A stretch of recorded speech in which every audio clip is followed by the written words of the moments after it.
Hi all, ഇന്ന് Arabian ഡിഷായ ഒരു ബദിഞ്ചൻ മുത്തബലാണ് ഉണ്ടാക്കുന്നത്. ബദിഞ്ചൻ എന്ന് പറഞ്ഞാൽ വഴുതിന. അപ്പോൾ കഴുകി വൃത്തിയാക്കിയ വഴുതിനയിൽ കത്തി കൊണ്ട് വരട്ടതിന് ശേഷം അതിനകത്തേക്ക് കുറച്ച് വെള്ളുള്ളി ഇൻസേർട്ട് ചെയ്ത് വെക്കും.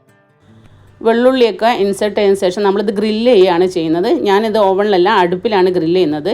അപ്പോൾ ഒരു പാൻ വെച്ച് ചൂടായതിന് ശേഷം ഇത് സിമ്മിൽ വെച്ചിട്ട് ഇത് ഗ്രില്ല് ചെയ്തെടുക്കാം. ഒരു ഭാഗം വെന്തതിന് ശേഷം മറ്റേ ഭാഗവും വേവിക്കുക. അങ്ങനെ വെന്തതിന് ശേഷം നമ്മൾ ചൂടാറാനായിട്ട് മാറ്റി വെക്കുക. ചൂടാറിയതിന് ശേഷം നമ്മൾ അതിൻ്റെ തോല് കളഞ്ഞ് അതിൻ്റെ ഫ്ലഷും ആ ഫ്ലഷ് ഭാഗം മാത്രം നമ്മളൊരു പാത്രത്തിലേക്ക് മാറ്റാം. അപ്പോൾ അതിന് വെന്ത വഴുതിനയുണ്ട്, വെള്ളുള്ളി ഉണ്ട്. അങ്ങനെ തോല് വേണ്ട, അത് ലേശം കയ്പ്പായിരിക്കും. അത് മാത്രം രണ്ടും മാറ്റി വെക്കാം.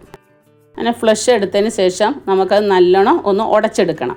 അപ്പോൾ വല്ല മാഷർ എന്തെങ്കിലും ഉപയോഗിച്ചിട്ട് നന്നായി ഉടച്ചെടുക്കുക. അങ്ങനെ ഉടച്ചെടുത്ത ഈ വഴുതിന, വെള്ളുള്ളി ഇത് ഉടച്ചെടുത്തതിന് ശേഷം നമുക്കതിനകത്തേക്ക് കുറച്ച് തഹീനി പേസ്റ്റ് ചേർക്കണം. തഹീനി എന്ന് പറഞ്ഞാൽ എള്ളു പേസ്റ്റ്. അത് നമുക്ക് ഉണ്ടാക്കാം. ഞാൻ ഇവിടെ റെഡിമെയ്ഡാണ് ഉപയോഗിക്കുന്നത്. ഒരു 2-3 സ്പൂണ് ടേബിൾ സ്പൂൺ അത് ഉപയോഗിക്കാം, തഹീനി ഉപയോഗിക്കാം.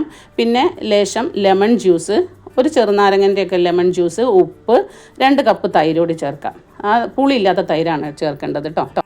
ശേഷം ലേശം ഒലിവ് ഓയിൽ കൂടി ചേർക്കണം. എന്നിട്ട് ഇതെല്ലാം കൂടെ നന്നായിട്ട് യോജിപ്പിക്കണം. ഉപ്പൊക്കെ കറക്റ്റാണെന്ന് നോക്കണം. ഒലിവ് ഓയിൽ കൂടി ചേർത്തതിന് ശേഷം നന്നായി യോജിപ്പിച്ച് ഒരു തിക്ക് ബാറ്ററായിട്ട് വരും.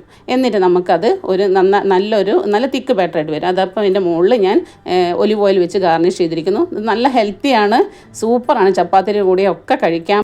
ഇതും സാലഡുമായിട്ട് കഴിക്കാം. നല്ല ഹെൽത്തിയാണ്. അപ്പോൾ എല്ലാവരും ഉണ്ടാക്കി നോക്കണം, കഴിച്ചു നോക്കണം. Thank you all.